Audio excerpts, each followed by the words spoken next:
Bonsoir à tous et bienvenue dans Ketchup Mayo, nouvelle émission pour un nouveau lundi, nouveau week-end de sport à débriefer tous ensemble. Bonsoir à ceux dans le chat, bonsoir à Yazor, bonsoir à Voxit. Est-ce que vous nous entendez bien? Dites-nous dans les commentaires déjà pour être sûr que au niveau du son, l'ambiance et voilà, on sera au rendez-vous aussi.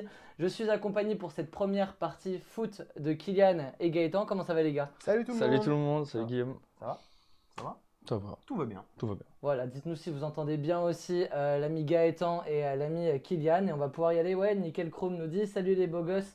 Surtout Capel nous dit Sosova. Salut Issa Cookie. On va faire une première partie d'émission donc sur le foot. On va dans un premier temps revenir sur les faits marquants de ce week-end avec comme d'habitude notre petit train-train hebdomadaire, le match du week-end, le joueur du week-end et ensuite le flop avant de basculer sur les matchs qui vont nous intéresser cette semaine en Coupe d'Europe. Car oui, la Coupe d'Europe revient cette semaine avec mardi, dès demain, un Bayern PSG qu'on attend vraiment avec impatience. Mais il y a aussi des beaux matchs en Europa League, notamment un Barcelone-Manchester où je te demanderai ton analyse d'expert Gaëtan. Va falloir se mouiller, Gaëtan. Ensuite, on reviendra sur ce Irlande-France en rugby et sur le week-end de 6 nations avant de finir sur notre petit jeu de basket avec Gaëtan. On perd pas de temps, messieurs. Je vais vous demander de prendre vos tablettes. On nous entend très bien dans le chat, très bien. Je vois que vous êtes Parfait. assez nombreux ce soir, donc n'hésitez pas à parler sport avec nous. Messieurs, sans plus attendre, Gaëtan à ta tablette aussi, le match C'est parti. du week-end. On s'est régalé ce week-end et notamment samedi, mais même dimanche soir, tu as pris du plaisir devant ce J'ai magnifique pris mon pied, faut le dire. Lyon-Lens. Peut-être plus fort le son, on nous dit Voxit, je pense que ça va peut-être être sur Putain, ouais, ça va être dur. les amis chroniqueurs. On a un Monaco PSG d'un côté et l'Union Berlin contre le RB Leipzig, Ouais. c'est Ouais. ça? C'est vrai qu'il y a eu un beau match aussi. Alors dites-nous, on va commencer avec ce RB Leipzig Union Berlin parce que je suis pas sûr que beaucoup de monde se soit arrêté sur ce match et pourtant pour toi c'était le match week-end. C'était un match très important pour le championnat allemand. Ouais. Les deux sont quand même dans la concurrence pour venir chercher et embêter le Bayern Munich qui, on sait, n'est pas très bien cette saison. Ouais. Et Lyon Berlin qui fait une saison incroyable, qui vient accrocher du coup la victoire 2-1 sur la pelouse de Leipzig. Donc ils font une saison incroyable pour l'instant. Ils ont eu un petit creux il y a quelques mois, un peu avant la Coupe du Monde. Mais là ils sont bien repartis dans ce début de saison, enfin début de nouvelle année. Ouais. Et du coup là ils sont à un point du Bayern. Et ils enchaînent les victoires, donc attention au Bayern, il faut qu'ils continuent à les dernières performances qui étaient plutôt bonnes. Ça pousse derrière le Bayern. Kylian, on en regardait un peu en off. Les équipes sont plus très loin de ce Bayern qui a laissé des points en janvier. Bayern a lâché beaucoup de points ces derniers temps et on a Dortmund aussi qui arrive en trombe avec 5 victoires consécutives. Donc ils sont à 3 points, donc les 3 premiers tiennent en 3 points. Ça change un peu de la Ligue 1 où on n'a pas de suspense. Là on en a un petit peu, donc c'est cool. Donc ouais, et puis on a deux équipes en forme derrière le Bayern, donc va falloir se réveiller pour le Bayern, même s'ils ont gagné ce week-end d'ailleurs 3-0 contre Bochum. Tu disais qu'il n'y a pas vraiment de suspense en Ligue 1, mais Paris qui laisse des points. Toi, tu nous parles de Monaco-Paris avec une belle victoire de Monaco à domicile. Ouais, belle victoire de Monaco, 3-1 contre le PSG. On sait le PSG n'est pas forcément au meilleur de sa forme. Doublé de Ben Yedder, Ouais. qui fait vraiment une grande saison encore. Enfin, il a mal commencé la saison et là il revient bien pour le coup. Ouais. Et petite stat intéressante. Allez. À votre avis, ça fait combien de temps que le PSG n'a pas eu 2 défaites consécutives, toutes compétitions confondues? Moi, je pense que ça doit faire genre 4 ans. Alors Ok. moi, je dirais quand Lille est champion, donc c'était il y a combien de temps? 2 saisons? 3 saisons?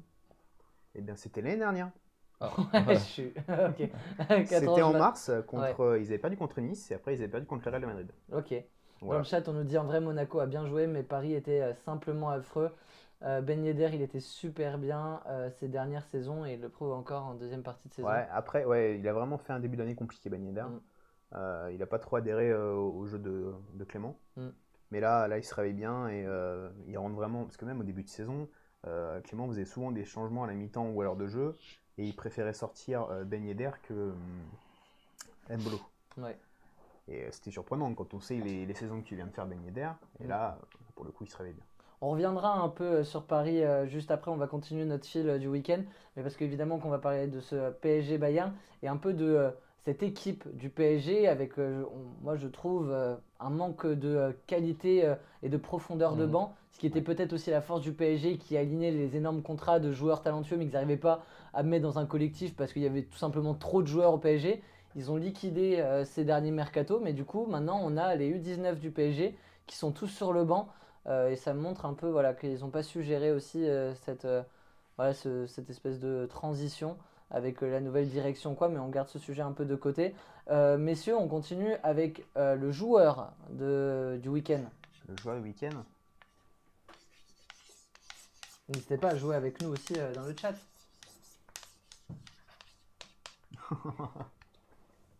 Kipembe et Cherki.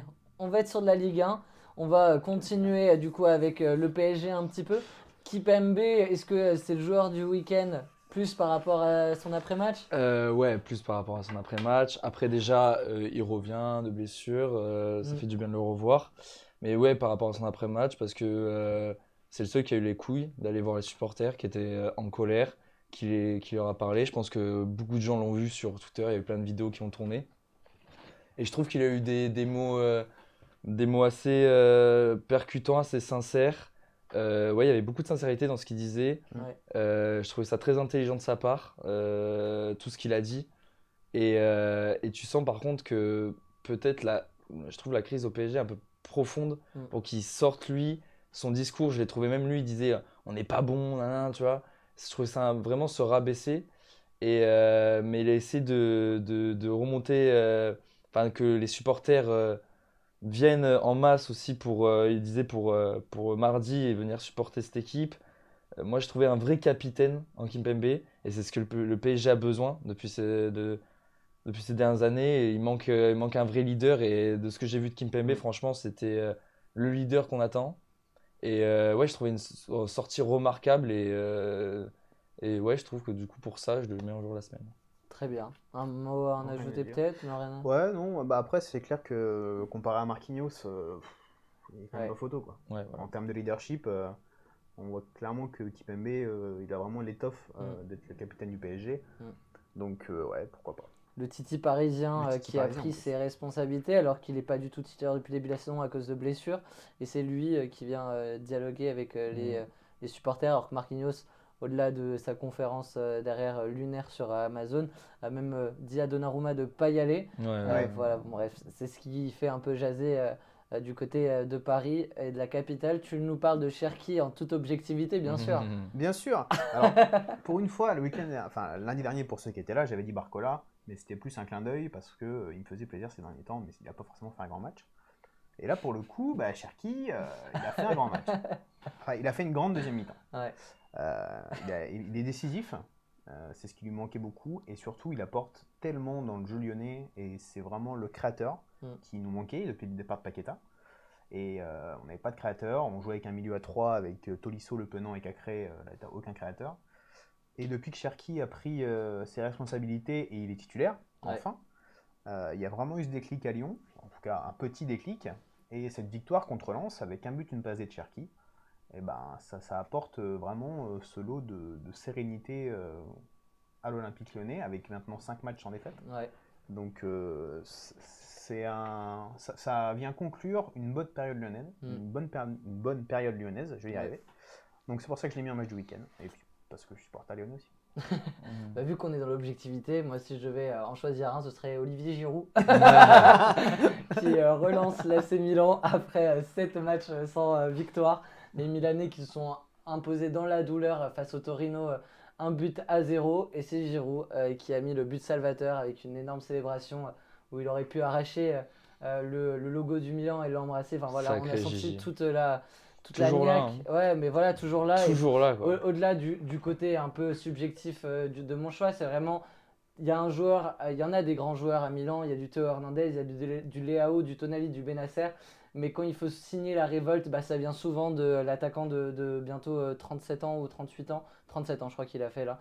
Donc voilà, un grand merci à Giroud qui nous relance avant un match face à Tottenham, dont tu vas peut-être parler dans tes flops. Je ne sais pas si ça va être les flops, messieurs.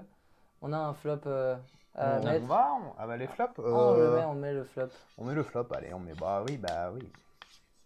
Désolé pour le conducteur en régime, mais on a décidé de l'avancer un petit peu parce que derrière on va se mettre une grosse partie de Ligue des Champions et Coupe d'Europe. Oui, bah, de toute façon j'allais mettre Tottenham. Donc Tottenham. Tottenham le flop et c'est pour ça que je t'avais fait la passe Oui, D. c'est vrai. Et Neymar. Donc on va rester encore On va sur rester sur la capitale. Mais vas-y, dis-moi. Donc Tottenham sera l'adversaire de Milan demain soir en même Tout temps à que fait. ce PSG Bayern. Et Tottenham qui a pris cher. Tottenham qui a pris 4-1 contre Leicester. Ouais. Très décevant, surtout qu'il sortait d'un match, d'une victoire contre Manchester City en championnat, qui n'était pas forcément convaincante dans le jeu, mais on a eu des certitudes défensives. Là, pour le coup, ils en prennent 4 contre Leicester. Alors certes, Leicester reste sur quand même 3 victoires d'affilée en tout. Alors 2 victoires et un nul, je crois, et une victoire au tir au but contre... Enfin, ils sont passés en coupe, quoi. Ouais. Et un homme en forme du côté de Leicester, c'est Iheanacho. Iheanacho qui reste sur 3 buts en 3 matchs pour le moment. Ouais. Et vraiment, il fait du bien à cette équipe. Donc voilà, et d'ailleurs Tété a marqué aussi, pas ce week-end-là. Tété qui a été transféré cet hiver de Lyon vers Leicester, ouais. Tout à fait. De ton côté, tu nous as mis Neymar. Neymar qui est ton flop. Neymar, je vote contre toi. Non, mais non, franchement, je mets Neymar déjà. Alors là, ça aussi, ça va m'énerver par contre. Non, parce que tu vois, en tant que personne en tant que quelqu'un qui fait du, ça veut rien dire. Donc personne qui fait du foot en club, c'est un truc que je ne supporte pas. C'est quand il y a quelqu'un qui peut mal jouer, louper des trucs, mais gueuler sur son coéquipier en plein match et comment il a fait. Moi, je ne peux pas tolérer. Je trouve ça inadmissible. Peu importe qui tu es, peu importe que tu es l'un des meilleurs joueurs du monde ou je sais pas quoi, tu n'as pas à crier en plus sur un jeune joueur. Genre, tu sais, moi je trouve ça inadmissible. Même si tu as de bonnes raisons que, ok, Vitinha il fait des passes en arrière, qu'il ne te la donne pas assez souvent en avant, vraiment il joue trop dans la sécurité, mais t'as pas à arriver à le gueuler dessus comme ça en plein match, comme il a fait, comme ça faire des gestes. Je sais pas ce qu'il a dit, mais je pense pas que c'était très beau. Et ça fait plusieurs fois, il avait déjà gueulé sur Etiquité sur d'autres matchs. Et moi je trouve ça vraiment dommage pour la part d'un grand joueur, du grand joueur qu'il est, de gueuler comme ça sur un jeune, mais je trouve ça juste inadmissible. Et le truc, c'est que voilà, ça reflète le Paris Saint-Germain. Il ne sera pas puni. Il n'aura rien pour ça. Genre, je dis pas d'avoir une grosse sanction, mais genre au moins des excuses ou un truc comme ça. Mais bon, ça se fera peut-être en interne, on ne saura pas. Mais après, pareil, à ce qui paraît dans les vestiaires, il y a eu des mots très forts de la part de Neymar qui ont choqué les joueurs sur Luis Campos pendant la mi-temps. Donc après, ça c'est selon les rumeurs, ça on n'en a pas vu. Mais en tout cas, moi, de ce que je vois sur le match, je trouve ça inadmissible qu'un joueur comme ça gueule sur un jeune juste parce qu'il ne lui fait pas la passe ou je sais pas quoi. Tu vas lui expliquer. Tu es là pour l'aider aussi. Et c'est comme ça qu'un club évolue et grandit. Là, en faisant ça, je suis désolé, ça fait que rabaisser le niveau du club et que l'enfoncer sur des polémiques et encore des polémiques et encore des polémiques. Donc c'est pour ça que je mets Neymar en flop. Ils sont dos au mur, le PSG, et on va tout de suite parler de ce match qui aura lieu demain face au Bayern. Je vais vous poser une grosse question. Ça va être, je pense, une grosse question qu'on peut se poser en tout cas. Est-ce que le PSG demain et plutôt globalement sur ce huitième de finale, au-delà de jouer leur saison, ils ne jouent pas l'avenir du projet parisien avec si jamais le PSG venait à se faire éliminer par le Bayern dès les huitièmes de finale, est-ce que ça peut être l'explosion de tout le projet avec peut-être des départs, des Neymar, des Messi, peut-être la fin, parce que comme tu dis, Neymar, ça fait très longtemps qu'il est là. On sent un joueur qui, plus les années passent, plus il s'enferme dans un style de carrière ratée, des joueurs déchus. On sent que même si techniquement, des fois, il est à même de changer le cours d'un match, on sent plus que c'est le joueur qui peut, si on veut faire des comparaisons avec du basket, être le franchise player, tu vois un peu ce que je veux dire. Est-ce que toi, tu penses qu'il y a alerte rouge et danger côté PSG avant cet affrontement? Moi, je pense qu'il y a vraiment alerte rouge dans le sens où il y a beaucoup d'affaires en interne là, qui commencent à un peu exploser un peu partout. Bon, ça, tu vas me dire comme d'hab au PSG. Mais là, ce qui me fait le plus peur, c'est que déjà aujourd'hui, j'ai lu comme quoi il commencerait à penser à se débarrasser de Neymar et de Messi cet été. Donc, s'ils perdent et que surtout qu'ils perdent, peut-être pas ce match, mais la double confrontation et qu'ils se font peut-être un peu pas humiliés, mais que ce soit vraiment une victoire écrasante, je pense que ça va imploser. En plus, déjà que cette année, ils étaient revenus du coup avec un nouveau projet. Le projet, ils étaient arrivés en mode on met On Galtier, met de la Ligue 1, voilà, de Campos, Campos. voilà, et c'est un nouveau projet, c'est un nouveau départ. Si ça implose direct, je suis désolé, mais ils passent pour des guignols. Ouais, vraiment. C'est encore une fois, ils veulent tenter un nouveau truc, ça ne fonctionne pas. Après, Galtier, il faut arrêter de lui tomber dessus, il fait ce qu'il peut. C'est-à-dire que le mec, il était habitué à entraîner des joueurs comme des joueurs de Ligue 1 moyenne classe, et là, il se retrouve avec des stars. C'est sûr que je pense qu'il est un peu dépassé par les événements, malgré lui.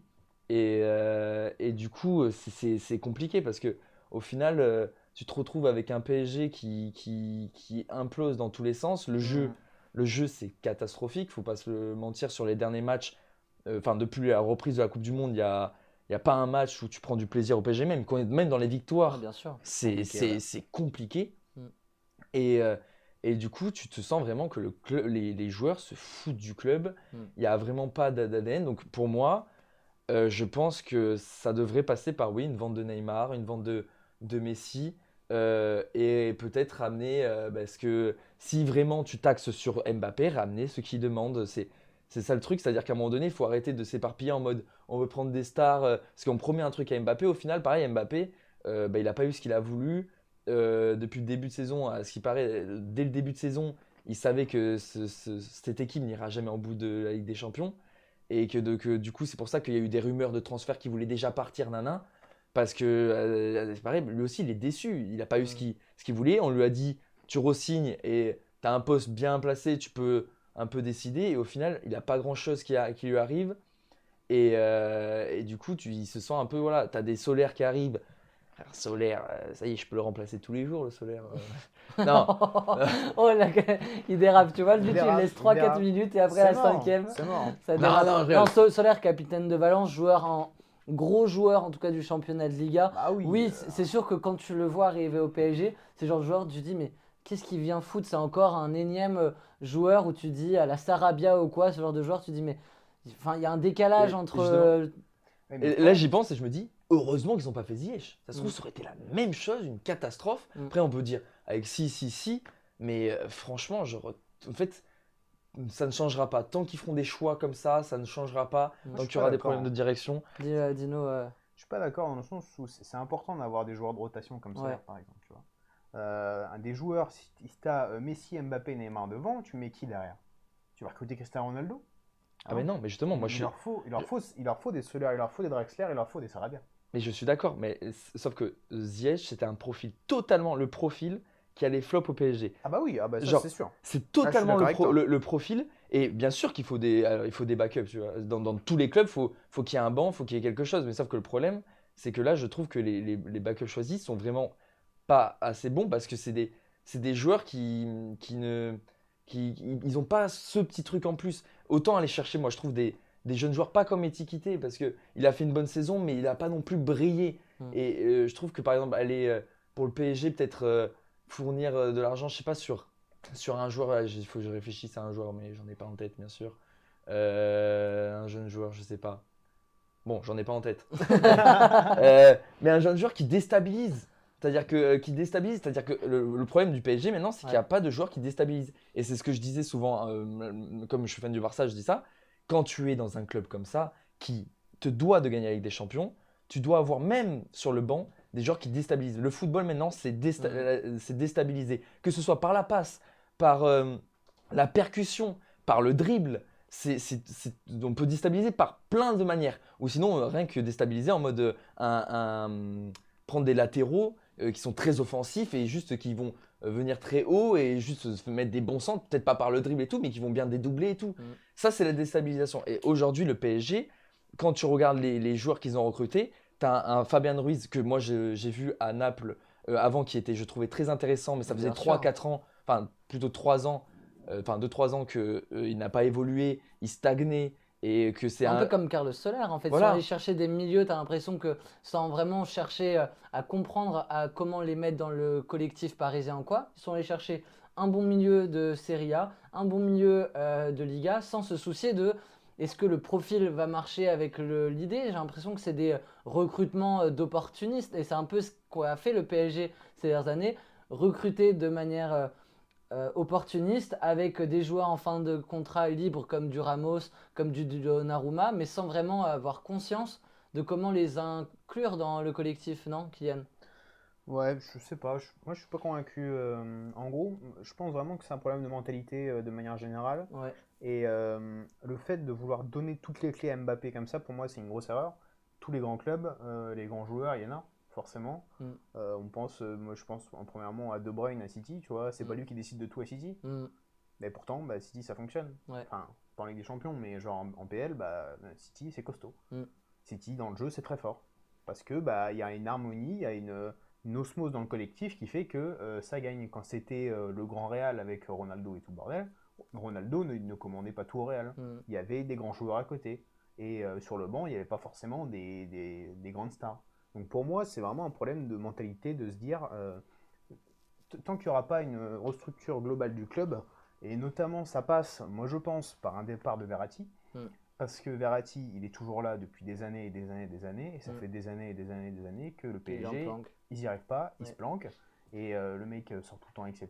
Et au final, il est peut-être là dans les grands rendez-vous, mais pas tout le temps. Il est Ouais. là par intermittence, il est blessé, il est ci, il est ça. Et on lui donne trop d'importance, je pense, au milieu de terrain, et au final, on se bride à pas recruter un grand milieu de terrain à la place de Verratti. Ouais. Alors qu'il faudrait, au bout d'un moment, on voit que ça marche pas, Verratti. Enfin, il est bon, c'est pas le problème, mais il n'a pas ce joueur à la Modric ou un Kroos, tu vois. Ouais. C'est pas la même chose. Non. C'est complètement différent. Mais après, le truc avec Verratti, c'est que quand même, quand tu regardes les matchs de Ligue des Champions, qu'est-ce qui fait du bien au PSG? S'il n'était pas là, En fait, le problème du PSG, c'est qu'encore une fois, ça se cherche et avec un club qui a autant de moyens, enfin, le football, même si je vais faire peut-être des grands raccourcis, mais dans un milieu de terrain, tu as besoin d'une sentinelle, d'un ratisseur et d'un Oui. organisateur. Point. Pourquoi ils n'ont jamais essayé d'aligner les trois? Ils ont le ratisseur, ils ont le Marco Verratti. Va chercher une sentinelle et va pas nous chercher Danilo Pereira, s'il te plaît. Va nous Bah oui, chercher voilà, c'est ça. une vraie sentinelle. oh, attention, Danilo Pereira, c'est quand même, je trouve qu'il est Ouais, vraiment bah tu pas vois, mal. maintenant il joue défenseur centre. Oui, mais voilà, mais après, voilà, bon, maintenant il joue défenseur central. Moi, mais- j'irais chercher une resta de meilleur sentinelle. Alors, il y en a peut-être moins maintenant dans le football moderne, mais il y en a eu et le PSG n'est jamais allé les chercher. Va nous chercher un vrai organisateur parce que, en fait, de donner un peu, ça change d'une saison à une autre au PSG, mais un coup, on compte sur Verratti et puis des fois, c'est d'un match aller à un match retour sur le ratisseur, puis le match d'après, on va le mettre en tant qu'organisateur de jeu. Ouais, Et en ouais. fait, Verratti n'a pas les aptitudes pour être l'organisateur de jeu. C'est un mec qui va être très bien à la récupération, qui va faire la très bonne première passe. Et basta, tu vas pas lui demander de casser les lignes ou quoi, tu vois. Hmm. Et après, au final, le PSG, la seule année où ça a bien marché, bah, du coup, c'est quand ils sont en finale. Enfin, après, il y a d'autres années où ça a quand même bien marché, mais il y a eu des petites erreurs, des grosses erreurs et tout. Mais c'est avec Tourelle. Et je trouve que Tourelle, par exemple, c'est vraiment un coach qui est très bon dans le management d'hommes. Mm. Alors, qui arrive bien à faire fonctionner un groupe, Mm. à les faire, même les remplaçants, les faire sentir bien et tout. Et je trouve que c'est beaucoup ça aussi le football maintenant. C'est-à-dire que par exemple, un Xavi au Barça qui est arrivé, bah, tu le sens dans le jeu qu'il a révolutionné quelque chose, mais aussi tu as des joueurs qui étaient mais, totalement mauvais, qu'on se disait, mais eux, ils ont aucun talent, qui ont vraiment montré qu'ils en avaient, qui ont beaucoup plus démontré, parce que c'est aussi la confiance. La confiance, vraiment, c'est primordial chez un joueur. Et je pense que Galtier, déjà, je ne suis pas sûr que ça soit pareil un, un leader comme ça qui va venir te voir, qui va être pro. Enfin, je pense qu'il va être De proche base, des c'est joueurs, mais un pas. meneur d'hommes, Galtier, pardon. Oui, mais je pense pas dans un grand vestiaire. Je Non. ne pense pas qu'il y ait. Non, C'est-à-dire ouais. que pour moi, je pense que Galtier, si je vois, enfin, si je pense ce qui se passe, c'est-à-dire qu'il va avec les meilleurs, Mm. il va aller, voilà. Ouais. Et après, bah, les autres, bah écoute, voilà, parce que déjà les déclats qu'il avait fait sur les Tiquités en début de saison et tout, en mode, oh, il faut qu'il attende, il faut qu'il mûrisse son jeu, parce qu'à un moment donné, je trouve qu'elles étaient un peu maladroites et moi j'ai l'impression que voilà, à part le 11 type et les grands joueurs, C'est-à-dire que Galtier, il arrive avec eux, alors là, c'est vraiment. Voilà, et après, les autres, il les laisse un peu, comme ça, il les délaisse un peu. Dans le chat, vous êtes plus de 11, vous êtes plus d'une dizaine à nous suivre. Merci Mdrix pour le follow, qui nous pose une question, c'est quand le rugby, les gens, je reviendrai à ce moment-là, mais c'est juste après, tu peux rester avec nous, on va conclure avec le foot. D'ici 5 minutes max. Ouais, d'ici 5 minutes à peu près, je pense on va attaquer le rugby. Mdrix, je vais lire tes commentaires vu que tu viens de nous rejoindre. Pourquoi Gaëtan a dit que le sélectionneur de l'équipe de France est nul tactiquement? Ça renvoie à une de nos vidéos. Sur Instagram. Je te laisserai répondre juste après en fin de chronique foot, Gaëtan. Dans le chat, j'ai vu aussi Cherki Ballon d'Or, nous dit Cantigo, etc. Bien sûr. Le PSG, on a fait grosso modo le tour de cette question-là. On pourrait en parler encore plus du PSG et de tout ça, mais il faut qu'on parle aussi du reste des matchs. Je vais vous poser une dernière question, messieurs. À côté de ce PSG Bayern qu'on va évidemment tous regarder, peut-être que ceux qui seront au restaurant avec leurs copines demain soir ont le téléphone sur le côté, mais grosso modo c'est un match qu'il ne faudra pas louper. Quel est selon vous l'autre match de la semaine européenne qu'il ne faudra pas louper? Est-ce qu'on va partir en Europa League avec un succulent Nantes-Juventus? Est-ce qu'on va avoir les yeux rivés? Et oui. C'est pas vrai, il Mais joue contre la Juve. J'ai même en pas Ligue vu Europa. Ouais, je crois que Ce Nantes-Juventus, il peut y avoir ce Barcelone-Manchester United, oui. un Dortmund face à Chelsea aussi, avec une équipe très en forme, et un Chelsea qui a tout mis sur ses mercatos pour rayonner, en tout cas en Ligue des Champions aussi. C'est lequel, vous allez peut-être plébisciter? Barça Manu. Pourquoi? Rapidement. Franchement, parce que. Rapidement. En moins de 30 secondes. Ok, alors. C'est le défi de Gaëtan. Non, je pense que franchement, c'est le match le plus alléchant, en termes de. Dans ce moment, les clubs qui sont les plus probants sur la scène européenne. Et tu regardes du coup le Barça qui joue en Liga, qui joue super bien, premier du championnat, qui ne perd pas un match. Et je trouve que dans le jeu, vraiment, ça s'est amélioré. Il y a vraiment de très belles combinaisons, de très très belles choses du côté de Barcelone. Et pareil, t'as de l'autre côté un Man U avec un Rashford qui est juste surprenant, je ne m'attendais pas à un niveau comme ça. Ten Hag l'a vraiment remis à l'avant. Et un jeu juste aussi impressionnant dans les transitions offensives qui vraiment me fait très peur de la part de Man U. Et du coup, je pense que ça va être vraiment un match porté sur l'attaque et qui promet de très belles choses. Très bien. Dans le chat, on nous a suggéré, et bien vu l'ami Cantigo, Arsenal City mercredi, parce qu'il y a ce match en retard de Première Ligue qui va se jouer mercredi soir. Est-ce que c'est sur le match sur lequel tu vas cliquer ou pas? Probablement oui, mais après pour revenir plutôt, parce que Arsenal City c'est un match de PL, pour revenir plutôt à la Coupe d'Europe, j'irai plutôt sur un Dortmund-Chelsea, parce que on a un Chelsea qui est très attendu, après des gros mercatos, donc forcément on les attend. Et on a un Dortmund qui est très en forme, donc c'est un match qui m'intéresse. Et puis en plus, c'est deux belles équipes, pour le coup. Enfin sur le papier en tout cas. Donc j'ai hâte de voir ce que va produire Chelsea hors PL. Très bien, messieurs. Dans le chat, Mdrixbro, du coup, qui s'est abonné ce soir, nous dit si jamais Gaëtan c'est Maxime, il me connaît. Donc voilà, reste avec nous aussi tout au long de l'émission, parce qu'après le rugby on fera un tour. T'aurais pu être un peu plus enchanté. C'est quoi je vois. C'est vrai. Là, je suis en train de dire attends Maxime, faut que je réfléchisse, c'est qui? Ok, c'est bon. Et du coup il reviendra en fin d'émission sur le basket avec Gaëtan. Merci à tous les deux. Gaëtan, on se revoit d'ici un petit quart d'heure pour la partie basket. On va accueillir Gauthier. Allez-y messieurs, parce qu'il va falloir que je meuble pendant le changement de micro. Donc, on va passer à la partie rugby. Pas de top 14 ce week-end. On avait les yeux rivés sur ce tournoi à destination. La France, qui avait gagné dans la difficulté face à l'Italie, devait montrer un bien meilleur visage et moi, je vais même me déplacer, tant qu'à faire, vu que Gauthier est prêt plus rapidement que prévu. Comment tu vas, Gauthier? Ça va, on est en forme. On a regardé du rugby ce week-end. C'est un peu triste ce qui s'est passé, mais en vrai, on a regardé, c'était déjà ça. On a pris du plaisir, surtout sur cette première mi-temps. Quelle première mi-temps de rugby. Ce Irlande-France, victoire des Irlandais qui ont fait le travail, qui ont été globalement, même sur l'entièreté de la rencontre, bien plus dominants que les Français. Oh oui. Mais revenons sur cette première mi-temps. On a vu du très beau rugby d'un côté comme de l'autre. On a vu du rugby très puissant en fait. Comme on l'avait annoncé, l'Irlande c'est fort. La France c'est fort aussi, mais malheureusement la France s'est fait surclasser ce week-end. Il y a pas on peut pas dire qu'il n'y a pas eu de match, mais pas loin quand même, parce que ça a été vite scellé quand même, moi je trouve. on voyait vite qu'on subissait sous les impacts. Que nous, les Irlandais, ils subissaient absolument pas sous les impacts. Sur énormément de chocs, énormément de rucks. On a eu des Français qui au final se heurtaient à une défense irlandaise bien trop solide et qui perdaient des mètres en fait au fur et à mesure. C'était assez surprenant de voir une équipe de France aussi stérile en attaque, je trouve. Globalement, on va continuer sur la rencontre avant de parler un peu d'avenir parce que le tournoi destination se complique pour les Français quand même avec cette défaite, évidemment. On va pas se mentir. Il y a eu quand même du côté de Français des belles éclaircies. Est-ce que la France était venue avec de meilleures dispositions que face à l'Italie? On a finalement retrouvé un peu le jeu qu'on avait produit face aux Italiens. Alors bien sûr, on a été déjà vachement plus disciplinés. Il y a eu énormément moins de fautes. Des Français qui se sont appliqués en défense.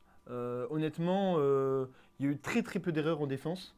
Là où en fait on a fait des erreurs, c'est parce que les Irlandais étaient bien meilleurs que nous. En fait, tout simplement, il n'y a pas eu photo. C'est pas vraiment une. Enfin, je trouve pas que ce soit une défaillance des erreurs qui nous ont coûté cher, à part Runi Antonio qui prend son jaune encore. Mais lui, il commence à être abonné au déblayage et au plaquage un peu ric-rac. Il les fait exprès, je pense. Et du coup, forcément, ça paye. Et du coup, il y a un corps arbitral en fait qui a été prévenu et qui a reçu l'ordre d'être plus vigilant et de plus punir en fait cette défense là où on va gratter les ballons, essayer de pourrir en fait tout ce jeu en fait qui est un peu à la française qu'on avait construit ces 3 dernières années, et les Français qui du coup n'ont pas leur mode de jeu et leur style de jeu habituel, et on voit que c'est moins créatif, ça permet moins en fait de faire ce jeu un peu à la française où tu laisses le ballon aux adversaires, tu leur piques et puis après tu vas chercher plus loin, quoi. Je vais te mettre on the spot sur 3 événements de la rencontre qu'on a tous les deux regardé, même la Erwan en régie qui nous fait des grands yeux aussi sur ce qu'on va dire. La première, c'est ce magnifique essai de Damien Penaud qui vient égaliser parce que les Irlandais avaient marqué, je crois, le premier essai. Donc à ce moment-là, un essai à 0 pour les Irlandais qui sont devant. Et on peut compter sur un magnifique Damien Penaud à la construction et ensuite à la finition de l'action. Oui, parce qu'en fait, on a Penaud qui récupère un ballon sur l'arrière gauche, si je ne dis pas de bêtises. Et puis on a cette course en diagonale, cette course un petit peu en travers, qu'on dit dans toutes les écoles de rugby qu'il ne faut surtout pas faire parce que c'est vrai que ça permet de faire très peu de choses normalement. Et puis on a ce coup de génie en fait de Damien Penaud qui est juste un ailier en fait qui est surpuissant et hyper rapide, qui ensuite arrive à faire une passe à, si je ne me trompe pas, c'est Thibaut Flament. Oui, c'est lui. Thibaut Flament, qui ensuite va percer. Et Thibaut Flament d'ailleurs qui a fait un match exceptionnel, qui monte en puissance d'une force phénoménale. Là où avant on avait un Cameron Wauquiez déjà qui était super fort à ce poste-là. Cameron Wauquiez qui est absent en fait des rangs des Bleus pour blessure, il me semble. Et du coup on a un Thibaut Flament qui prend sa place. Et clairement, il est en train de s'affirmer comme étant aussi puissant que Cameron Wauquiez. Donc sur ce point-là, c'était un gros point positif de cette équipe de France. Et on a ce Thibaut Flament du coup qui va faire une passe après contact sur un Damien Penaud qui arrive encore après s'être fait plaquer à être de nouveau debout. Et c'est lui qui passe au ras et qui va aller aplatir ensuite dans l'embut irlandais. Et en fait, c'est de toute beauté, en fait, faut le dire. Il est magnifique cet essai. Dans le chat, il y a Hendrix qui dit « J'ai pas vu le match, je bossais ». On t'invite à aller sur notre page Instagram. On a mis les plus belles actions de ce match. On va parler de cette deuxième action où moi, je me suis vraiment levé. J'étais au bar pour voir ce match-là et je me suis levé devant cette défense incroyable de Antoine Dupont face à un mec qui fait 2 têtes de plus que lui, qui est sûrement plus baraque, mais il te l'a empêché le long de la ligne. Raconte-nous comment tu as vécu cette action et puis détaille-la-nous un peu. Honnêtement, j'ai jamais vu ça parce qu'en fait, on a cet attaquant qui part du ruck, ça glisse, et puis alors il arrive en 1 contre 1 face à Antoine Dupont du coup. Et là, on se dit, en fait, Antoine Dupont est vraiment à 1 mètre de la ligne et il a juste à faire un gros impact et puis il a juste à aplatir. En fait, Antoine Dupont, il fait pas, c'est pas non plus Runi Antonio, donc tu le passes normalement plutôt facilement parce qu'en plus c'est un ailier du coup qui arrive. Et là, on a Antoine Dupont qui le ceinture et là on se dit mais en fait il le prend de côté et là du coup son avant de corps passe Antoine Dupont et là on se dit ça va aller vers l'essai. Il arrive le ballon et là Antoine Dupont met ses pieds en opposition. Comme un lutteur. Comme un lutteur. Et du coup, il se retrouve à la perpendiculaire 90 degrés, là, enfin 45 degrés, contre contre la vitesse de l'Irlandais et l'Irlandais qui est juste Il est arrêté net. statique, ouais. Arrêté net, l'Irlandais peut plus rien faire. T'as Antoine Dupont qui est comme ça, il manque limite de le mettre en touche derrière. Et c'est un des plus beaux gestes défensifs que tu puisses faire, surtout juste devant la ligne comme ça. C'est absolument impressionnant. Quel boss, nous dit Cantigo dans le chat. Ouais, non, cette action, elle est lunaire. C'est Je l'ai regardé, je l'ai re-regardé tout à le voir et week-end. à revoir et tu te demandes comment c'est possible. Comment parce c'est que, possible, ouais. En plus, l'ailier, non, c'est un arrière. Et en plus, c'est un super joueur. C'était déjà celui qui avait récupéré le ballon l'année dernière après une chandelle et qui était allé aplatir sur un essai totalement magnifique l'année dernière dans ce tournoi de destination. Donc, c'est un super joueur. Et de se faire arrêter comme ça par un gabarit comme Antoine Dupont, c'est faux. c'est absolument stratosphérique, quoi. Dans le chat, il y a Voxit qui nous dit Aski Piatouche. Je sais pas si c'est une transition que tu me fais, mais c'était le troisième point ça, sur c'est lequel je autre voulais chose, ça. venir. Ça, c'est un autre moment. C'est un autre moment, et pour moi, c'est le troisième moment qui peut changer, parce qu'à ce moment-là, on est d'accord, il y a un essai de partout. Exactement. L'Irlande n'est pas devant. Et il va y avoir cet essai de l'Irlandais, de l'ailier, qui a fait un énorme match lui aussi. Et le pied frôle, on ne sait pas s'il touche, on a l'impression vraiment qu'il frôle sur tous les ralentis qu'on nous donne à la vidéo.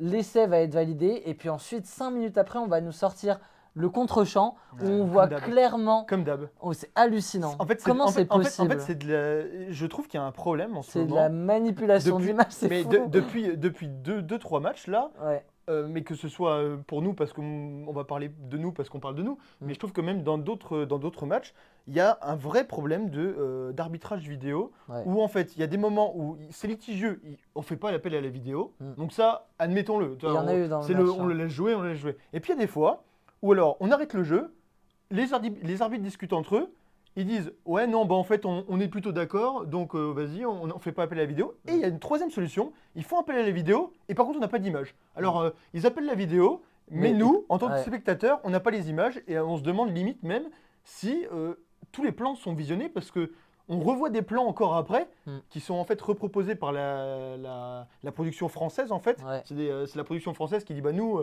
voilà, on récupère le rush, on aimerait bien le remontrer, et du coup, après, ils peuvent le remontrer. » Mais sur le moment, en fait, c'est priorité à la production locale, et du coup, la production irlandaise à ce moment-là. Et c'est vrai moi, je trouve qu'il y a beaucoup de problèmes d'actions litigieuses, et on nous dit « T'inquiète. » Mais celle-ci, elle est folle, parce et en plus, ils prennent longtemps à prendre la décision, et c'est la même image qu'ils remettent, et en fait, on ne sait pas si en regardant l'ombre du pied par rapport à... incapable. Moi, pour le coup, le truc, il est validé, il n'est pas validé, je me dis, bon, ça passe vraiment... En vrai, moi, je vais pas... En vrai, on perd pas le match là-dessus. Non. Et en vrai, je trouve que, vu comment l'action est jouée, vu comment le mec, il s'y donne, et vu il arrive à aplatir le ballon et tout, en vrai, tu vois... que tu lui accordes, c'est pas déconnant, tu vois. Ouais, mais sur l'image, la contre-image 5 minutes après, c'est la façon dont c'est fait, en fait, qui est bizarre, quoi. C'est pourquoi tu nous montres 5-6 fois le même plan où tu vois que tu vois pas, en fait. Tu vois que tu vois pas. Et on montre 5-6 fois. Après, on te demande un autre angle où encore tu vois encore moins, une ou deux fois. Et puis après, tu dis, bon, on voyait moyen, décision de terrain, c'est... Et 5 minutes après, on te remonte un autre angle là où tu vois. Ouais, et là, tu le vois parfaitement, et tu vois parfaitement. Mec, c'est ton boulot, quoi. Genre, il y a des mecs qui sont payés, ils sont 7-8 dans une caravane, là. Enfin, dans une caravane, non. Dans un... bah, faut croire que peut-être que si, c'est une caravane. Peut-être que c'est une caravane, hein. On sait pas. Ils sont 7-8 dans une caravane, là, à regarder, ils sont 500 écrans, là, et ils sont pas capables de regarder... Enfin, c'est triste. C'est dommage. On va parler des ambitions maintenant des Français sur ce tournoi. Une victoire, une défaite. Je crois que la France est actuellement 4e du tournoi. Derrière l'Angleterre qui a empoché un bonus offensif ce week-end et qui avait empoché un bonus défensif. Voilà, qui a gagné, qui a fait le même score, je crois, que le match de l'Irlande la semaine dernière. Je crois que c'est 34-10 qu'ont gagné, c'est ça? C'était un truc comme ça. Ouais. Voilà, 34-10 pour les Anglais. Les Bleus, avant de passer à ces 2 dernières rencontres, les Bleus, qu'est-ce qu'on peut attendre? Est-ce que le tournoi est d'ores et déjà fini? Est-ce que... non, parce que en vrai, le tournoi destination, tu joues pour le gagner, mais tu joues aussi pour te régler en fait pour cette Coupe du Monde. Je pense que l'équipe de France, elle a tout à jouer. Et d'ailleurs, les Irlandais ne sont pas assurés de gagner encore le tournoi destination. Non, bien sûr. Ils peuvent aller faire une faute en Angleterre. Allez, vas-y, pose ta question. Est-ce qu'ils ont fait le plus dur? Les Irlandais? Ouais. Totalement. Totalement, ils ont fait le plus dur. Après, là où ça va être encore compliqué, ils n'ont pas joué les Écossais encore. Attends, que je C'est regarde. 34-10 contre l'Écosse ou le Pays de Galles qu'ils ont fait? Non, c'est contre les Pays de Galles. Qu'ils Il y avaient avait gagné. Irlande, Pays de Galles. Ouais, donc en fait, il reste quand même des gros morceaux, Bah, l'Écosse il va rester et l'Écosse l'Angleterre. et il va rester l'Angleterre. Mm. L'Angleterre qu'on avait vu un petit peu fébrile. Et l'Angleterre qui, moi, ce week-end, ça fait une parfaite transition d'ailleurs, Ouais. qui, moi, j'ai trouvé absolument très impressionnant ce week-end. Mm. Et pour quelle raison? Parce qu'on avait dit l'Italie, on l'avait même Ouais. mis en avant dans notre post de On les attend au tournant, en disant attention les Anglais, l'Italie s'est jouée, et les Anglais ont fait qu'une bouchée des Italiens. Et ben en fait, on avait vu des Italiens qui avaient pas trop mal joué contre nous. Mm. Et moi, j'avais bien aimé. Et puis, je trouvais qu'il y avait 2-3 trucs qui allaient très bien, comme trouver Ange Capozzo, comme trouver des mecs qui vont très vite comme ça, qui vont dans l'impact, etc. Et qu'ils n'avaient pas assez fait. Et je me suis dit, bah, vu qu'ils ont vu que ça marchait, ces genres de choses, ils vont les travailler et ils vont réussir à le faire contre les Anglais. Ouais. Et les Anglais vont se faire déborder. Et ben en fait, c'est tout l'inverse qui s'est passé. J'avoue, j'ai été très surpris Mm. parce que ces Anglais, ils sont revenus avec un style de jeu que je trouve qui a hyper bien marché, avec une défense hyper compacte, des rucks absolument hyper brutaux. Ça passait pas en fait. Ouais. La défense, elle monte pas vite, mais la défense, elle est comment on appelle ça? C'est là où ça passe pas. Oh mec, Elle est, je fais de mon mieux déjà pour te suivre sur le rugby. Non, Je mais suis c'est pas un désolé. mot de rugby, c'est un mot de tous les jours. Elle tu est vois. compacte, Elle est c'est pas inerte, mais hermétique. Elle est totalement hermétique. Merci la régie. Donc c'est une défense totalement hermétique. Et du coup, ces Anglais qui jouent avec un gros pack d'avant absolument monstrueux, à l'image de Jack Willis, pour Ouais. ceux qui regardent un petit peu le Stade Toulousain, ou alors même Ollie Chessum, qui est pour moi élu homme du match, qui a fait un match monstrueux. Mm. Et en fait, les Italiens, ils pouvaient juste rien faire.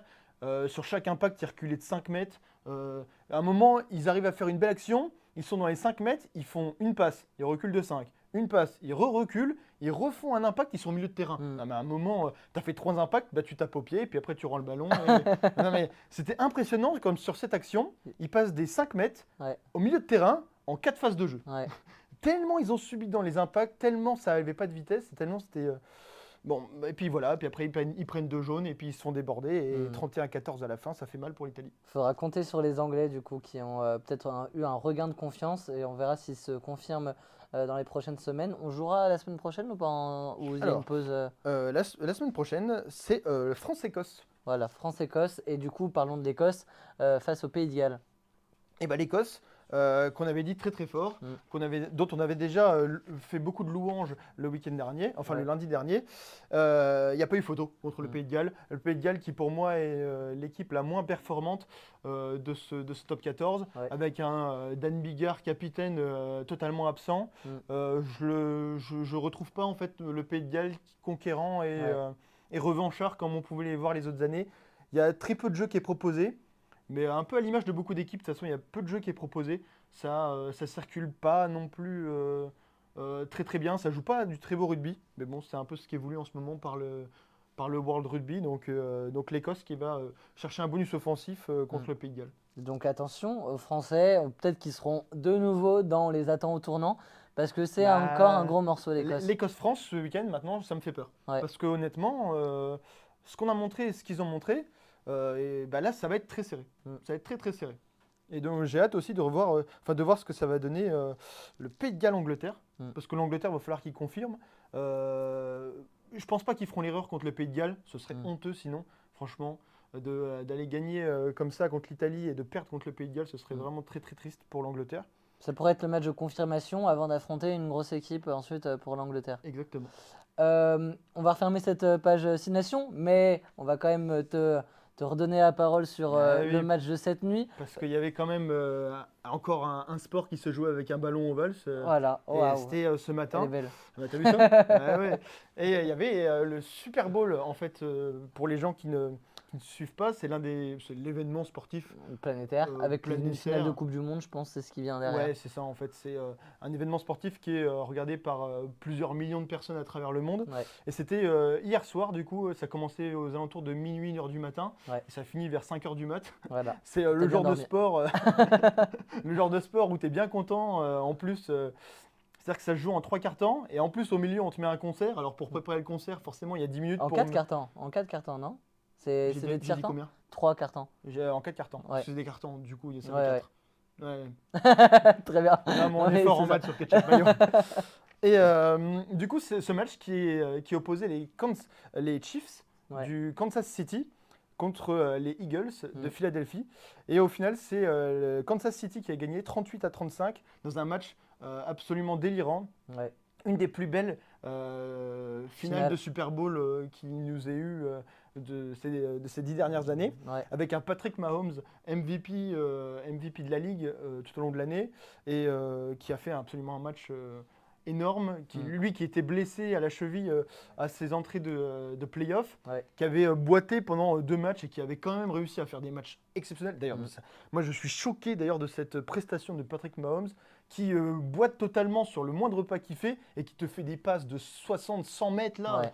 à la main, avec mais d'une précision chirurgicale. Mm. Enfin, moi je trouve que c'est un sport qui est absolument magnifique à regarder, et qui est pollué par toutes ces pauses et toutes ces pubs qui malheureusement au long des matchs. Mais par contre, qu'est-ce que c'est beau à voir quand Qu'est-ce c'est que bien c'est joué. Ouais. Qu'est-ce que c'est magnifique.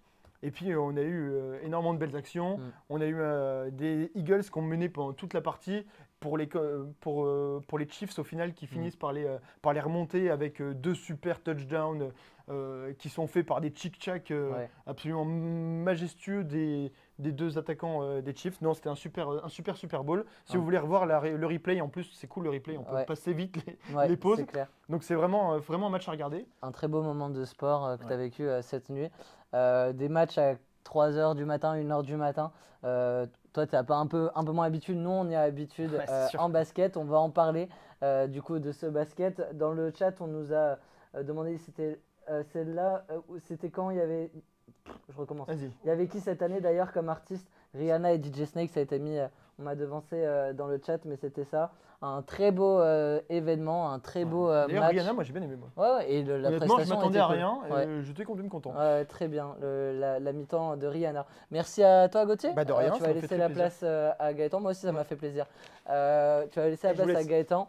On va parler du coup de basket ce soir, comme d'habitude, et on va revenir parce qu'on avait fait une émission un peu différente la semaine dernière. On a vu Gaëtan arriver derrière et changer, c'est bon. On avait fait une petite émission sur la trade deadline la semaine dernière. On va repasser sur notre format habituel du lundi, le buzzer beater. C'est notre petit jeu du lundi. Donc voilà, pour ceux qui n'ont peut-être pas trop l'habitude du basket, laissez-nous une chance parce que c'est un petit format qu'on apprécie assez court. En 12 minutes, on doit se mettre d'accord sur un top 3. On ne connaît pas le sujet à l'avance. On va le tirer au sort juste après un petit shoot qu'on va prendre juste à côté sur le mini panier que nous avons dans le studio. Le gagnant de ce concours de shoot, celui qui va mettre tout simplement le premier le tir, va gagner un bonus de 24 secondes où à tout moment de l'échange et de cette mise un peu, bah voilà, on va devoir se mettre d'accord, va pouvoir faire temps mort, j'ai 24 secondes pour te convaincre que je veux mettre ce joueur-là dans le top 3. Deschamps alors, nous dit Mdrix Bro, il va en parler juste avant d'amorcer, promis, on va d'abord faire le shoot et puis ensuite il va nous dire rapidement pourquoi Deschamps n'est pas un grand entraîneur tactique. C'est ok en régie? Ouais, je peux le dire en shootant. Le ballon, allez go, vas-y, tu peux le dire en shootant, réponds. Bah du coup, pourquoi Deschamps? Parce que je trouve que c'est... Ah, c'est dur de parler en même temps. La pertinence Attends, de... attends. Putain, ouais, non, faut que je me concentre. 3, je me rebond, Non, je suis nul. 4. Ok. Allez, en 5. Vas-y, tu peux parler pendant que je Du reste. coup, pourquoi Deschamps, l'un des pires entraîneurs tactiques? Parce que je trouve que ses choix souvent sont très litigieux. Je trouve que c'est un très bon meneur d'hommes, mais sinon dans les tactiques de jeu, c'est très simple. Ça joue plutôt En défensif. C'est pour Mais, moi. mais il crée pas non plus beaucoup de choses. Enfin, à chaque fois, dès qu'il a voulu tenter une nouvelle composition dans les matchs amicaux, ça a toujours foiré. Souvent, même on a vu des vidéos pendant la Coupe du Monde, il demandait carrément à son banc, à Mandanda, de savoir quel changement il fallait faire. Donc à un moment donné, moi, je sais pas, si je suis coach numéro 1, je ne demande pas à un joueur quel remplacement je dois faire. Donc c'est un très bon meneur d'hommes, mais je trouve que tactiquement, il est assez vite à court de route. C'est faux. C'est faux. Pour Après, unpopular opinion. moi, unpopular opinion, clairement, et c'était le but de cette vidéo-là. Pour te contre-argumenter, Deschamps, qui est quand même à l'origine des 2 plus belles épopées de l'équipe de France en Coupe du Monde au XXIe siècle, a quand même permis, je sais pas où je dois regarder là, a quand même permis, grâce à des choix tactiques, le Matuidi milieu gauche et le Griezmann numéro 8. Ces 2 choix intelligents, importantissimes, ont complètement révolutionné notre manière de jouer. Il nous a emmené 2 fois en finale de Coupe du Monde. Ça, je pense, c'est plutôt. Je vois pas ça comme un. La chatte à Dédé? Non, pas un choix vraiment comme. Non, quand même pas. Mais je trouve que c'est pas forcément tactique. C'est juste, je pense qu'il avait pas le choix, qu'il aimait bien. C'est quand même un style défensif Deschamps. Donc il s'est dit, moi, j'ai pas envie de trop être porté vers l'avant. Et du coup, la preuve, cette année, il a voulu mettre Dembélé et faire le mode Matuidi. Ça a pas marché. J'ai gagné, à part ça, j'ai gagné ce petit jeu. Donc je gagne le bonus de 24 secondes. On va tirer au hasard le papier. Voilà, il y a quelques papiers à l'intérieur. Je regarde évidemment pas le sujet qu'on va prendre. On en a ajouté à notre petite liste. Ah, allez, top 3 des franchises, des meilleures franchises à 3 points. C'est un sujet assez intéressant.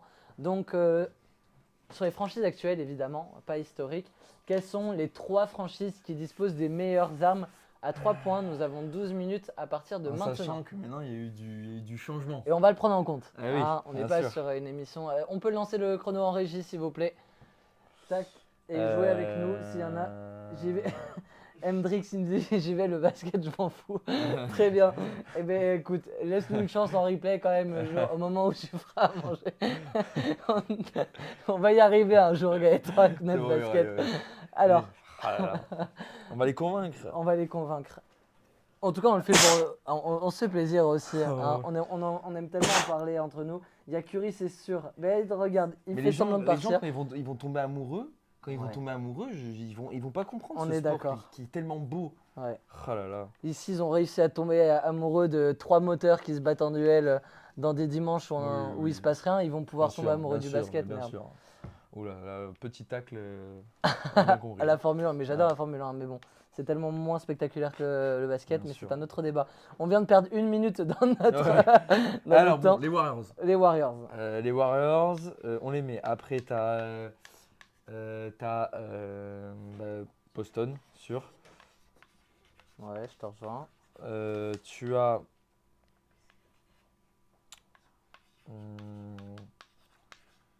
Tu as. Comment ça s'appelle les Suns.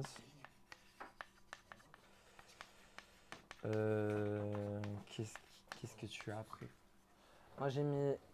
Alors, maintenant, ça a un peu changé parce que Clippers, ils ont perdu Luke Kennard.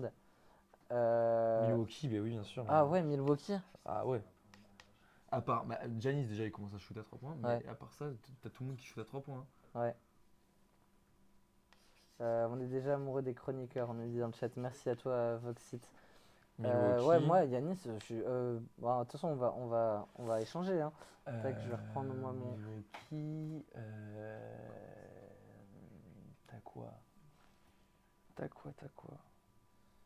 Mine de rien, je pense que les Raptors, c'est pas si dégueulasse que ça. Ils sont arrosés hier. Maintenant, beaucoup de franchises shootent à 3 points et même trop. Oh putain, j'en ai oublié une quand même. Cleveland. Ouais. Cleveland, c'est bon. New York, c'est vraiment pas mal aussi. Est-ce que Atlanta. Ouais, encore New York, je suis pas sûr. Ouais. Parce que t'as leur franchise player, tu vois, Randle, Bronson, c'est pas trop des shooters à 3. Enfin, Randle, il le fait quand même souvent, mais il aime bien plus rentrer dans la peinture. Mi-distance un peu, Randle, et pareil pour Bronson. J'enlève les grises, j'avais mis les grises, ouais, moi mais. aussi, je les ai pas mis parce que je trouve que non, il n'y a pas assez de. Ok, moi je pense que j'ai ma petite shortlist. Je t'en mets pêle-mêle et tu me dis si ça rentre. Ouais, quand même, attends, j'ai oublié Portland. À un moment donné, ça rentre quand même dans la réponse.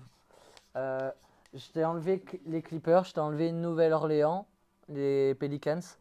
Je mets pas Minnesota. Tu mets pas les Clippers? Je pense pas que je mets les Clippers, ils ont perdu Luke Kennard. Et Paul George est un super joueur du mid-range.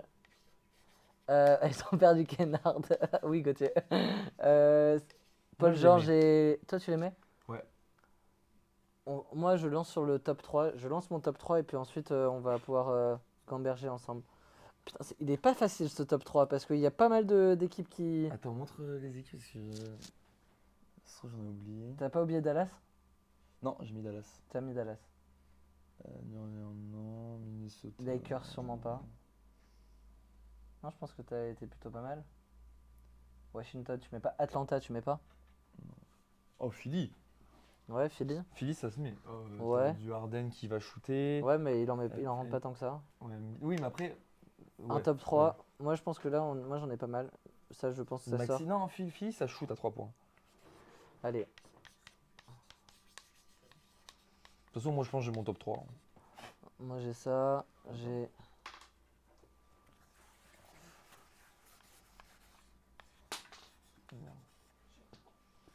Putain, moi, j'hésite vraiment entre mon 2 et mon 3. Les gens, ils nous voient écrire les trucs et ils disent, mais qu'est-ce qu'ils font? Ok.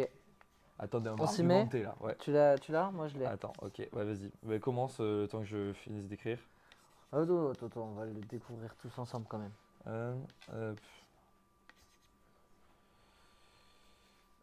Cette saison. Cette saison, bien sûr. Ça prend en compte aussi pour Golden State, même si pour moi, c'est pas réfutable. Et putain, mais en vrai, ouais, tes amis, putain, ils me font chier aussi, tes amis de Boston. J'ai envie de mettre Cleveland, mais Boston, ça shoot quand même mieux que Cleveland à 3 points. Allez. Moi, je suis bon. C'est bon. Tac.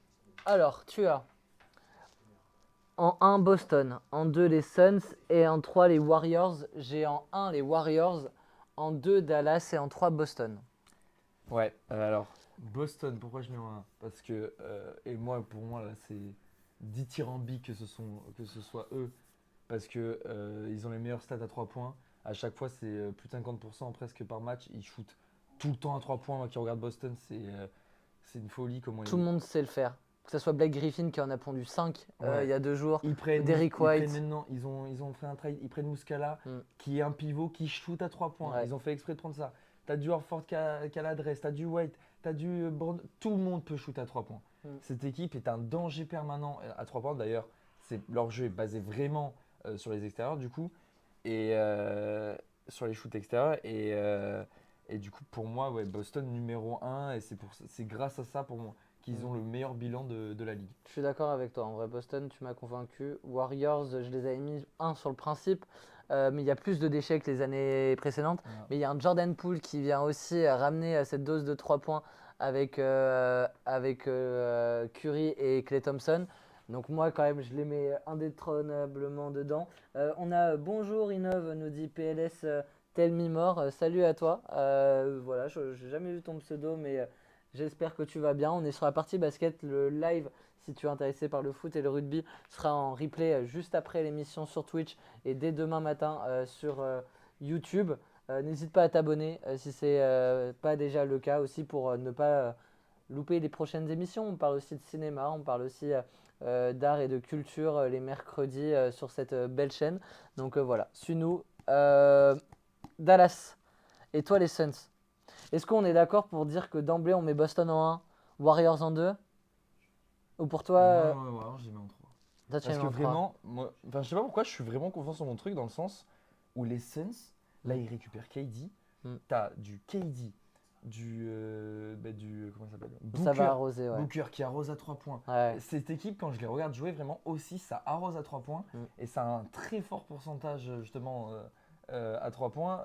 T'as du Ayton qui peut shooter à 3 points. T'as du Payne qui peut shooter à 3 points. T'as du Chris Paul qui peut shooter à 3 points. T'as vraiment aussi, pareil, une équipe complète qui peut shooter à 3 points et qui shoot à 3 points. Et qui ont en plus le pourcentage. Et donc les Suns, là, avec en plus pour moi KD qui se renforce, en fait, je les mets deuxième automatiquement. En plus, Booker revient. Ouais. Donc pour moi, ça va arroser, ça va justement, ils vont remonter dans le classement. Et ouais, j'ai mis Warriors en 3 parce que Warriors, tu es obligé de les mettre dans le classement, je pense. Parce que avec l'équipe, bien sûr, c'est une équipe de shooters à 3 points. Mais cette année, c'est vrai que ça a beaucoup plus de déchets, surtout que Curry se blesse pas mal en ce moment. Mais j'avoue que tu as Poole qui remplace et tu as du Thompson qui est de plus en plus constant. Ouais. Donc c'est pour ça que je fais mon top 3 que je trouve pas mal. Mais vas-y, toi, du coup, Dallas. Dallas, et je réponds dans le chat. Alors, je vais pas répondre au long message de Funny Valentin qui m'a mis un message dont j'arrive pas à comprendre le sens sur cette émission. Petite question, en tout cas, ouais, j'ai vu la petite question. C'est quoi le sujet nous dit Quentin. C'est les trois équipes, les trois meilleures équipes en 3 points cette saison en NBA. Voilà la petite question qu'on se pose. Donc, pour Gaëtan, c'est Boston en 1, les Suns en 2 et les Warriors en 3. Pour ma part, c'est Boston en 1. Je te rejoins, je change. J'avais mis Boston en 3, mais tu m'as convaincu. Pourquoi Dallas Dallas, avec un Doncic qui est très bon à 3 points, qui va continuer à l'être, renforcé par un Kyrie Irving qui est très smooth sur ce plan-là. Ça donne un des backcourts, je pense, les plus intéressants à 3 points. Les deux ont une palette tellement importante et diversifiée qu'ils savent faire autre chose que du 3 points. Pour le coup, on n'est pas comme pour les Warriors où on sait que c'est par là que ça va passer au niveau du backcourt. Donc c'est peut-être on en verra moins et c'est peut-être là au-dessus où ils sont assez sous-cotés sur le sujet Dallas. C'est qu'on va les attendre tellement ailleurs qu'à 3 points. Mais à 3 points, à mon avis, ça va faire filoche un bon paquet de fois. Donc J'aurais mis Dallas, j'y ai pensé. ouais. Mais en fait, j'ai pas mis Dallas Mm. parce que avant que Kyrie arrive, Mm. à 3 points, c'était pas ça. Ouais. Et donc je me dis, c'est pas un joueur qui va faire qu'à 3 points, ça change. Alors que les Suns, Ouais. même sans KD, à 3 points, c'était déjà très très costaud. Ouais. Et tu rajoutes KD, c'est encore plus costaud. Même si KD, c'est pas non plus son point fort, tu sais, KD peut shooter n'importe où. Donc, et ce sera l'un de ses points forts. Donc, c'est pour ça que les Suns, je les mets deuxième. Alors que Dallas, vraiment, j'ai un peu de mal. Ils perdent Cam Dinwiddie, qui est aussi une arme à 3 points, un peu. Tu perds Dorian Finney-Smith aussi, qui peut shooter à 3 points. Du coup, il te reste Tim Hardaway Jr., il te reste Reggie Bullock. Mais c'est pas non plus les plus adroits à 3 points. Ça peut te louper des shoots ouverts. Donc, c'est pour ça que je les mets pas dans mon top. Dans le chat, en vrai, Dallas, gros argument, en vrai, ils ont la classe. Voilà, petit jeu de mots de l'ami Hulgot. Je ne trahirai pas son nom, mais certains l'auront peut-être deviné de qui se cache derrière ce magnifique jeu de mots. On va se mettre d'accord, il nous reste 1 minute pour se mettre d'accord. Je pense que je vais te rejoindre là-dessus. C'est moi je vais mettre de côté un peu mon top 3 qui finalement est fait à chaud. Hein. Évidemment, le but, c'est de pas forcément de défendre coûte que coûte sa tablette parce que vu qu'on est dans une conversation très courte, c'est aussi de comprendre pourquoi tu as pensé au Sun, c'est quoi. Et effectivement, je pense qu'on peut se mettre d'accord sur un Boston en 1, les Suns en 2 et les Warriors en 3 qui sont les 3 meilleures équipes de la NBA à 3 points cette saison. Merci à vous tous de nous avoir suivis dans ce chat. Vous avez été nombreux, vous avez été nouveaux. Donc merci à tous les nouveaux qui nous rejoignent en cours de saison. N'hésitez pas à vous abonner, à aller aussi voir sur YouTube parce que pour ceux qui ne peuvent pas être là en direct ou qui loupent un morceau d'émission, vous pouvez revoir l'entièreté de cette émission sur YouTube dès le lendemain. Un grand merci à toi Gaëtan. Attends, est-ce qu'on se ferait pas les jours de la semaine juste vite fait à la capella? Ah punaise, c'est vrai, les joueurs de la semaine, j'avais complètement oublié. Sinon à Ouais, capella. vas-y. Du coup, chaque semaine, il y a tous les lundis, lundi soir qui vont tomber bientôt, il y a les joueurs de la semaine en NBA qui vont être élus. Et donc, on fait un peu on essaie de nous faire nos pronostics. Voilà.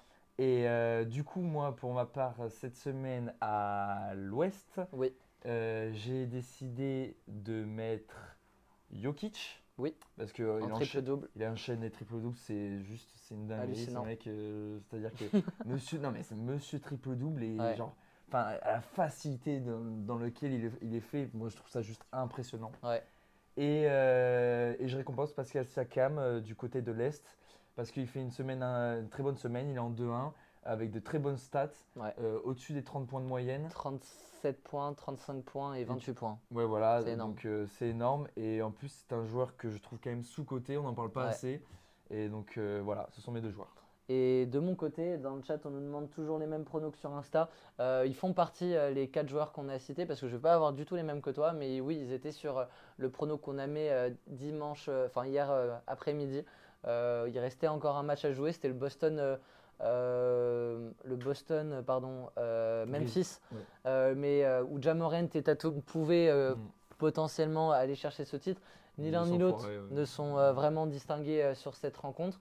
Siakam devait jouer aussi hier. Toi, ça a permis aussi la victoire à l'arraché contre Détroit, qui lui a permis de gratter ton joueur de la semaine à l'Est. À l'Est, pour moi, ce sera Joel Embiid qui fait une semaine à plus de 33 points, 2 victoires, 1 défaite. Grosse semaine de Joel Embiid. Pas grand chose à signaler. Là où je vais me mouiller un peu plus, c'est du côté de l'Ouest avec De'Aaron Fox. De'Aaron Fox qui a fait une très belle semaine à 29 points de moyenne, surtout dans la régularité, les 3 derniers matchs qu'il fait. C'est 3 matchs à plus de 30 points.